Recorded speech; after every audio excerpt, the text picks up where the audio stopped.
Okay, here I am doing one of your homework problems for you. When the book asks this question, what they're saying is find the derivative. That little thing is called a prime, so f prime is just a notational way of saying the derivative for this function f of x, which is equal to 3 minus 2x plus 4x squared. It's not written in standard form, but that shouldn't throw you off too much. We can use the definition or the equation. I'll start with the definition, see how it goes. Maybe we'll have time to do both ways. But what the definition tells us is that we're bringing the limit as x comes closer and closer to our now imagined fixed point. We're not using an actual point like 1 comma 5. We're thinking about a imagined fixed point a comma f of a. So it's like we have a curve and there's our point and its coordinates are a comma f of a. We're doing everything, but this is the incredible, awesome power of algebra and calculus that we can imagine a general solution.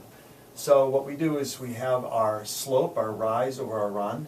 That's going to be f of x minus f of a over x minus a. That's for the definition method.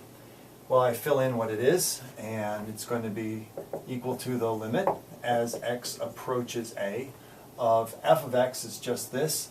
I think I'm going to write it in standard form, 4x squared minus 2x plus 3, and then I'm going to subtract f of a. Well, f of a is just this exact same thing with a in place. And again, I'm going to put it in standard form, 4a squared. You don't have to, but this is just makes it look a little bit more sensible to me. And then this is all over x minus a. All right?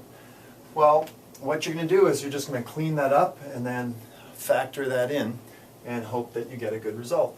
So if I distribute this negative sign in there, and the negative sign in there, and the negative sign in there, you'll see that what I get is the limit as x approaches a of, and then it's 4x squared minus 2x plus 3 minus 4a squared plus 2a, then minus 3 all over x minus a. Well, this plus 3 and that minus 3 cancel, and that's the first key step. And then I can factor this in such a way that things can cancel, x going towards a. How do I factor this? If I have 4x squared minus 4a squared, that's the difference of two squares. There's probably more than one good way to factor this, but that's what jumps out at me. So I'm going to write this as 2x, then plus 2a times 2x minus 2a, and there's my difference of two squares, and you can FOIL it and check to see that it works. And then this, I'm going to group this just as minus 2x plus 2a for now, and that's all over x minus a. All right, well, looking at that, what I'm hoping is that I can cancel with an x minus a. And I see an x minus a there with a 2 in front, and I see really this is going to be an x minus a as well because of that minus sign there. I just need to factor out the negative. So look at this for a moment and convince yourself that this is in fact true. X approaches a, and I'm going to have, I'll leave the 2x plus 2a right there, but then I'll take out the 2, so that's multiplied by 2, and then x minus a right there. And then it's going to be minus 2 on the outside, and x minus a on the inside. If I bring in that negative 2, I'll get exactly what I have there, all over x minus a. Well, now I can cancel. I can, in a sense, factor this out, but this will cancel like that. That's how we are able to cancel. Even though there's a minus sign there, I'm going to factor this out and then cancel it with that.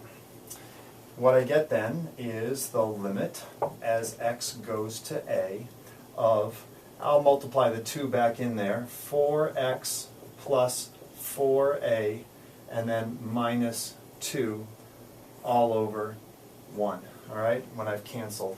Okay, now what happens as x goes to a? Well, this a, we can just sub in there. I don't have division by 0, so the final answer is 4a plus 4a minus 2, so it's 8a minus 2. That is your final answer using the definition method. All right? So to do this using the equation equation method, similar but different. All right. What I do there is I imagine my floating point here has been moved over some amount and then up some amount h. So it's the limit as h goes to 0. And it's f of a plus h minus f of a all over h. Okay? So again, we just do this, but now I'm substituting a plus h in up there for x, and I'm just doing the math. So that will be the limit as h goes to 0 of, and I won't, well, all right, I'll rewrite it in order again. 4 times a plus h squared minus 2 times a plus h, and then plus 3. And then I'm going to subtract f of a, which is just in brackets, just like before. I don't think I have right, but I'm just going to write f of a right there, all over h. Okay, so I'll bring it down here. That's equal to the limit as h goes to 0.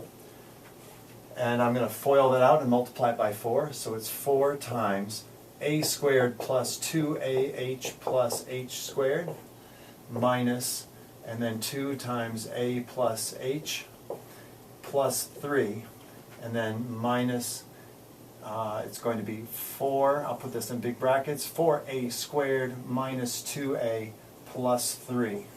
And again, that's all over h. Okay? Well, I'm going to just be very careful to bring in my numbers and then gather up like terms, bring in that negative sign, and then see what happens. Cancel an h. Hope it all works out. Let's give it a try. The limit as h goes to 0.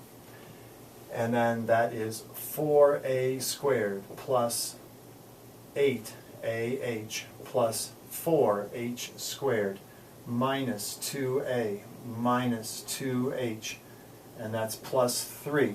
And then this is minus 4a squared plus 2a minus 3 all over h. All right, well, what happens? Look at that, a squared, 4a squared minus 4a squared.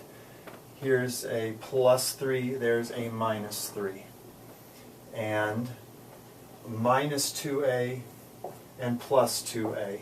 So what I get is the limit as h goes to 0 of 8ah plus 4h squared minus 2h.